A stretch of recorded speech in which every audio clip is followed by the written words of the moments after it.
and welcome back to Daily Dhamma, a letter to our children.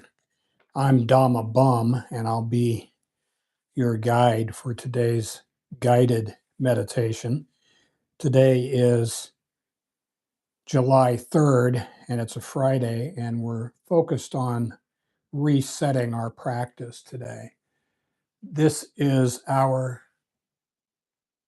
first session of the new month, and July's theme is effort. That's Mrs. Dhamma's formula for how to live a useful, happy life. We need four things: humility, that was our first quarter; sincerity, that was our second quarter; effort, that will be our theme for July and also for the third quarter, and the fourth quarter will be gratitude. Now, Monday we looked at patience as something that's critical to our life. Hey, Dhammaji, looks like we're doing okay. Good. So we want to check and see how'd that go? How'd the patience go? If we need a reset, which we so often do, that's what our topic is today. Now, Fridays we look at making amends and repairing relationships, restoring our practice. We'd encourage people to check the description box for this and other episodes. In about 24 hours, there will be a closed caption version with a transcript, and the super thanks button will be available probably in about 24 hours. It takes about a day. We do guided meditations in the hope that participants will develop enough interest, pick up enough pointers that you'll want to do this in your own home or your garden on your own bat. And for soundtrack, you can use bird songs or chanting or temple bells. There are thousands of other guided meditations around. In this group, the first part of our meditation, the first half, is samatha or serenity. We calm down and get into the groove, get into the flow. And about halfway through, we shift to panya or wisdom. Some people call it vipassana, but it always goes in that direction. First, we get serene, then we wise up. Wisdom never arises from a mind in turmoil. And I'll let you know when we're about halfway through. So beginners, if you want to fade, you can do that. We want to give a thanks to Mrs. Dhamma, Dhamma G, Eriko, Brian and Mike, Ian, Ozzy, Sam. Thank you for your support. And with that, on my mark.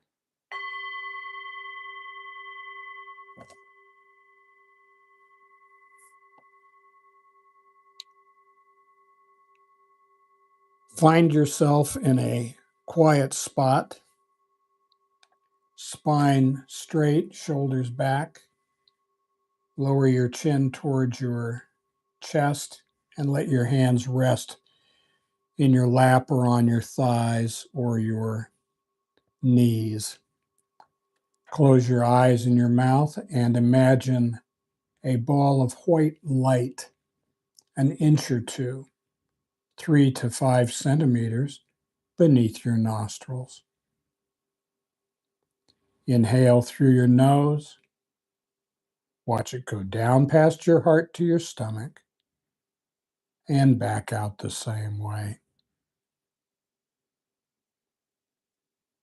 Breathe in through your nose. Watch it go down past your heart to your stomach and back out the same way. Just smooth, natural breaths for you. When outside thoughts intrude, gently brush them aside and return to your breath. On Fridays, we start with the Dhammapada, verses 3 through 5. He abused me, attacked me, defeated me, robbed me. For someone hostile like this, hatred does not end. He abused me, attacked me, defeated me, robbed me. For someone not hostile like this, hatred ends. For hatred never ends through hatred. By non-hate alone does it end. This is an ancient truth. So we are told, don't collect grievances. Collect something else, not grievances. It is our thoughts that lead to our minds uh, changing moods, to our mind's delusions and our mind's obsessions. And this is why we meditate, to calm our mind and tame our heart. We look at our thoughts, we examine them, we see them for what they are, and we let them go. If we let go a little, we get a little serenity. If we let go a lot, we get a lot of serenity. And if we let go completely, that is, if we accept life on life's terms, we find complete serenity. And what we discover is that we are as happy as we want to be. Our attitude is entirely up to us, and we are not the boss.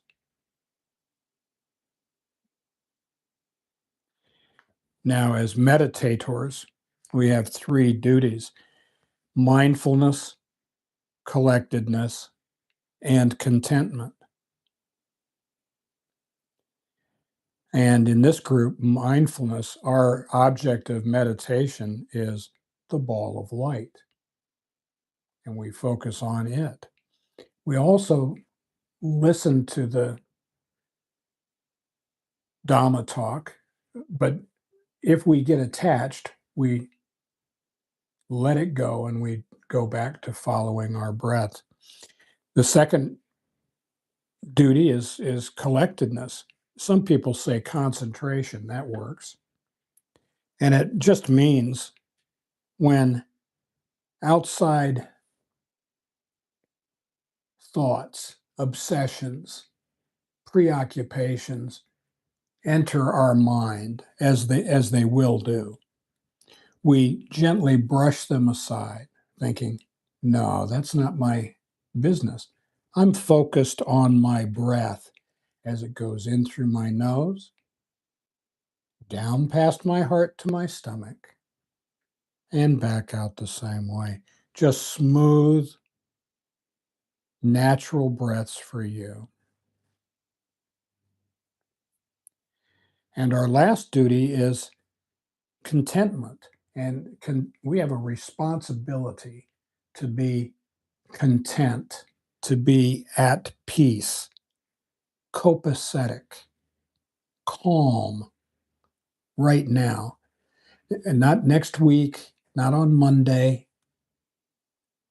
However we are right now, that's the way we are. And so we need to choose quiet, non-attachment over noisy, clatterhead stuff. In a word, I guess one way to look at mindfulness, collectedness, and contentment is vigilant. We want to be on our best game, not hyper alert, but on our best game. And if we can do that for just a few seconds in today's meditation, then throughout this weekend, as we look back on our previous week, we can stretch that out to minutes of mindfulness. Just a little more, just add a little bit more to it. Just one more breath like that. And it changes everything. And we look up and we go, what do you know? I haven't had an angry, resentful, fearful thought for an hour and a half. How'd that happen? Well, how indeed.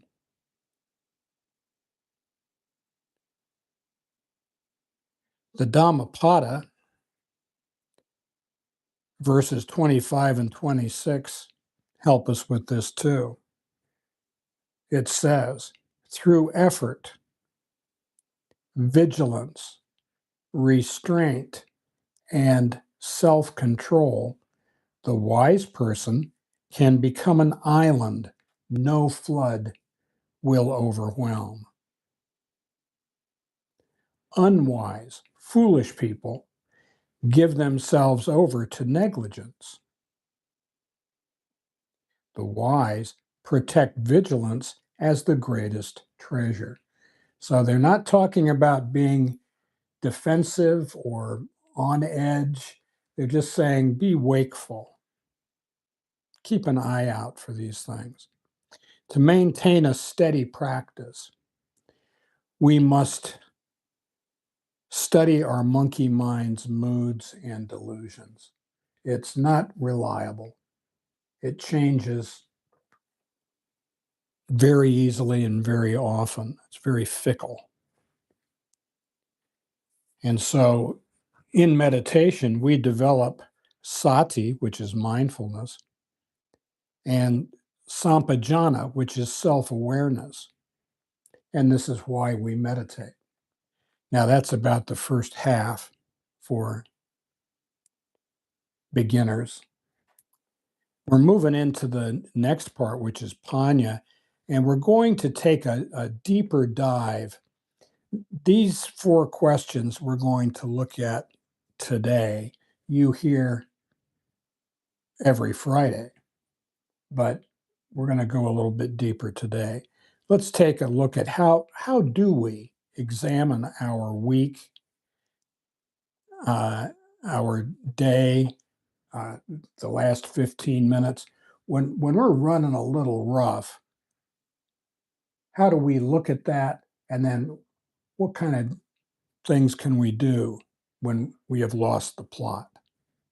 Because that's going to happen. First, we ask ourselves, am I minimizing my part and exaggerating theirs through a sense of entitlement or expectations? Am I attached to outcomes that I like and want?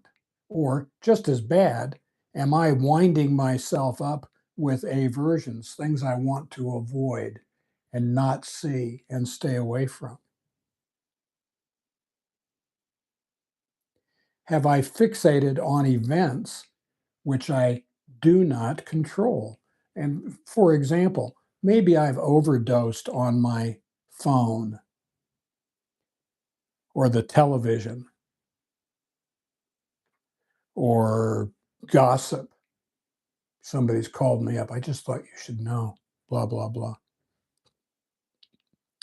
Watching too much news. All of those things can hook us into cloud cuckoo land. We're out trying to solve world hunger. We're doing nothing about world hunger. We're out trying to reorganize organized religion. We're doing nothing about that either. We're just deluding ourselves and winding ourselves up. So what do? Stop listening.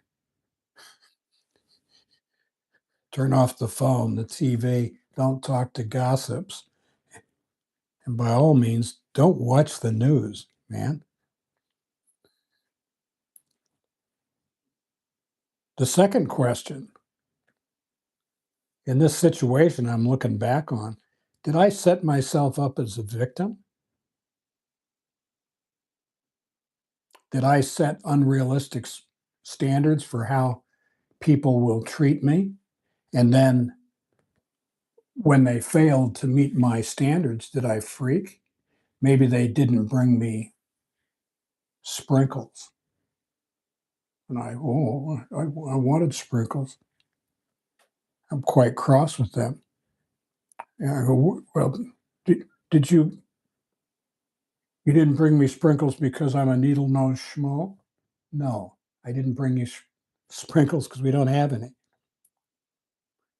Did I put my happiness in the hands of other people, places, and institutions? This happens a lot. I decide that my happiness depends on whether Bob next door is satisfied with my lawn. He's never told me that. I have no idea what would satisfy him. I don't even have a lawnmower, but for some reason I've taken it into my head that my happiness depends on what somebody else thinks about me.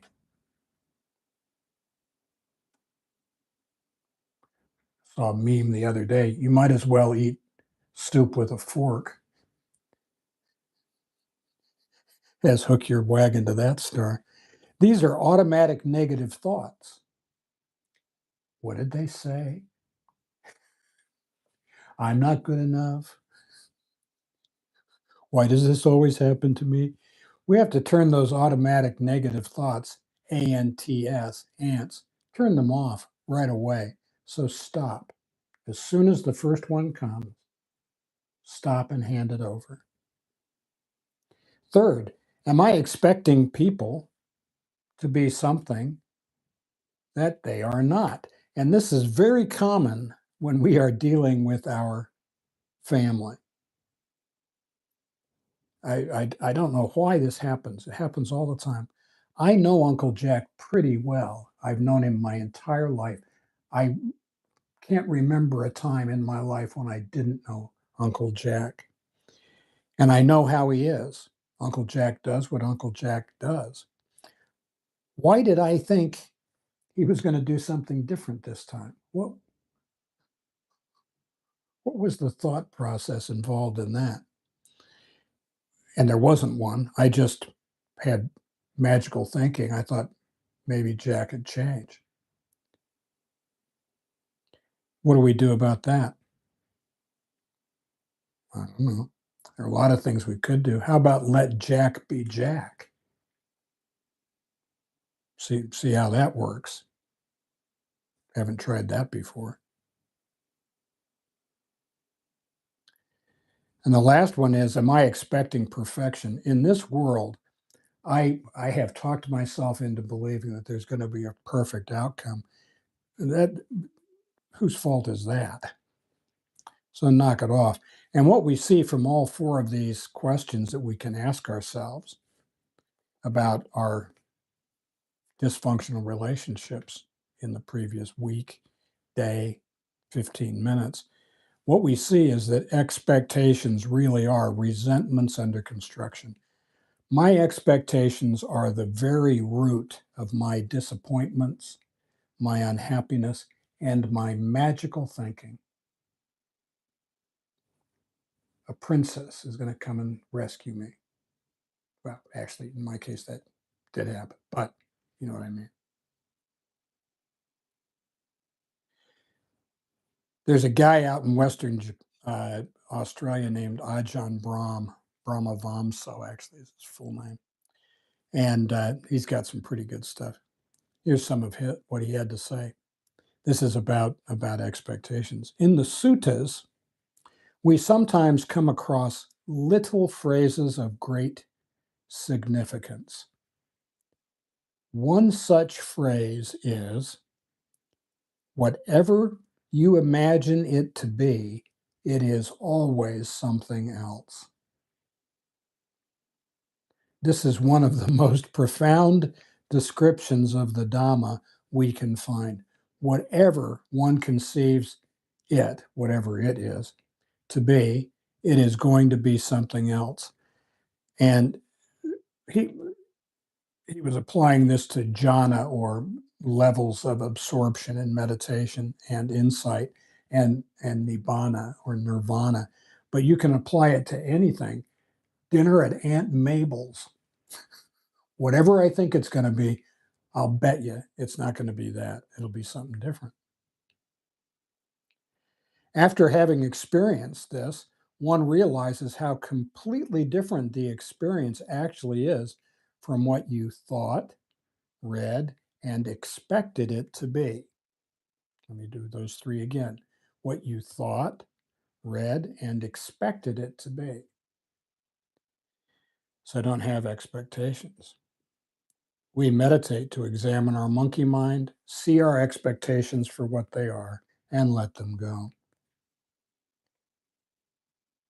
Ajahn Brahm continued, the Buddha not only encouraged faith using the metaphoric carrot, the encouragement, incitement, and reassurance that this is a path which produces fruit. He also used the stick. The stick is just reflecting and wisely seeing the consequences of going the wrong way into the realm of craving and desire, of disappointment and frustration. That is enough of a stick because it gives a sense of wholesome fear, ottappa in Pali, the fear of the consequences of not continuing to make an effort, not continuing to walk this path, and not continuing to progress as far as your ability allows. And that's Ajahn Brahm. So we don't hide it in the closet or under the bed. It's not that kind of fear. It's a wholesome respect for the consequences of not making the effort. So our practice is not about never veering off course. We will veer off course in this house with alarming frequency. It's going to happen. It's more about studying our monkey mind so that we can see when we are off course, than studying the Dhamma and getting right back to acceptance and gratitude as part of our practice. We calm down, we do the next right thing, and we leave the outcomes to God. So this weekend, as we look back on the previous week, if we find ourselves restless, irritable, or discontent, we take a breath, step into the next room, close the door, sit down and put the earphones in and cue up this recording. Imagine a ball of light an inch or two below your nostrils. Breathe in through your nose. Watch it go down past your heart to your stomach and back out the same way. Namaste.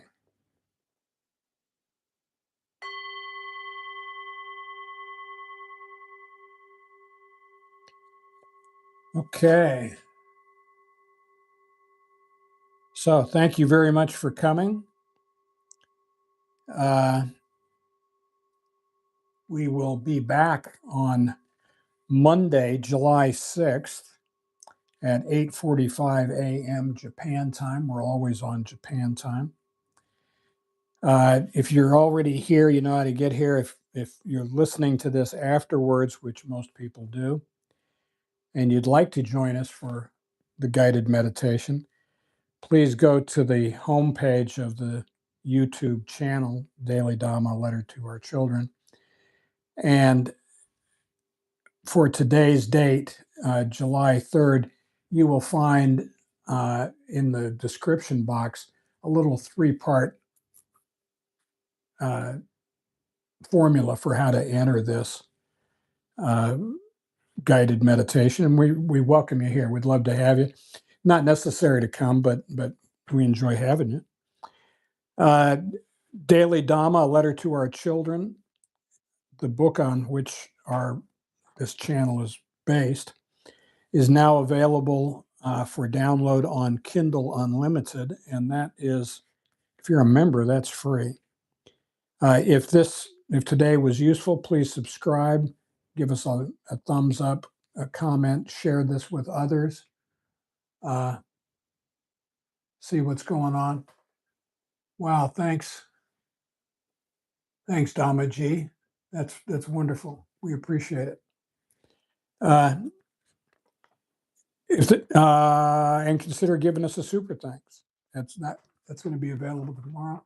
The super chat is available now, and that we just got one from Dhamma G, and we appreciate it very much. Thank you. And I will see you later tonight or this afternoon, depending on where you're at.